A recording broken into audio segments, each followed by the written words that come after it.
పడిన కమిటీ నడుపుతున్నాను సార్. నేను మీ అందరికీ సహకారం చేస్తాను, మీరు ఎప్పుడు చూసినా వస్తామని ఒక మాట మాకు ఇవ్వాలి కదా. ఒక జిల్లాల పరంగా కొత్త కమిటీ ఏమనండి, ఒక కొత్త కమిటీగా వాళ్ళు 10 కమిటీలో కూడా కొత్త కమిటీ వేయడానికి ట్రైనింగ్ చేయమనండి. 10 మండలంలో కూడా కొత్త కమిటీగా ఏర్పడమనండి. ఒక కొత్త కమిటీ మీరు చేతుల ద్వారా మీ ద్వారా వేయాలని నేను కోరబడేది. మీరు పొలం తీసుకొని ఫోన్లో మాట్లాడుతున్నాం, వాట్సాప్లో పెడుతున్నాం అంటే అది సహజం కాదు. నేను అడిగింది కూడా ఇక్కడ అందరూ కూడా ఆలోచించుకోవాలి ఒకసారి. ప్రతి ఊళ్ళో నేను అడిగిందని మీరు ఇబ్బంది పడితే కనుక ఎవరికి సమాధానం చెప్పండి, వాళ్ళకి సమాధానం చెప్తాను.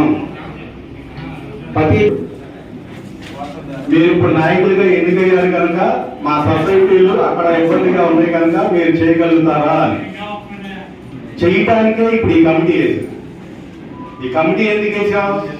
ఇప్పుడు దాకా మనం ఏ ఏడీ దగ్గరికి కానీ ఏ కమిషనర్ దగ్గరికి కానీ వెళ్తే నువ్వు వచ్చావు చేయమని నీ హోదా ఏంటి అని అడుగుతాడు. అడగరా? నీ హోదా ఏంటి, నీకేం పని అంటాడు. ఇప్పుడు మీరందరూ కలిపి మాకు హోదా ఇచ్చారు, రేపు మేము చేయాల్సిన పని అదే. నీకు ఎక్కడ సమస్య ఉంటే అక్కడ ఆ ఏడీ దగ్గరికి వచ్చి మా సొంత ఖర్చులతో నీ ఏడీ దగ్గర కూర్చొని లంచం కాకుండా పని చేయించడానికి ఈ కమిటీ వేసాం. ఈ కమిటీ కమిటీ కాదు.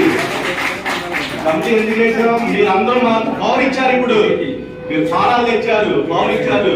ఇదిగోండి పలానా పెట్టండు, గేట్ పెట్టించామంటాడు.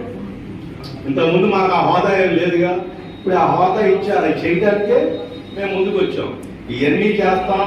ఫర్దర్గా ప్రతి జిల్లాలోని ప్రతి మండలంలోని కమిటీ వేసుకొని ముందుకు వెళ్తాం. ఎందుకంటే ఇప్పుడు మీరు అన్ని జిల్లాల నుంచి వచ్చారు. మీ జిల్లాలో చాలా మంది టైలర్లు రాలేదు, వాళ్ళకి ఈ విషయం తెలియకపోవచ్చు. అక్కడ లోకల్లో ఇక్కడ మమ్మల్ని అయితే ఎలా అయితే స్టేజ్ మీద పిలిచి నేను ఇష్టమా కాదా అని అడిగారో, అక్కడ మీ టైలర్ల ముందే ఈ పలానా వ్యక్తి మీకు ఇష్టమా మీ కోఆర్డినేటర్గా అని మేము అడిగే ఆ కమిటీలు వేసి అన్ని చేసుకెళ్తాడు. Step by step.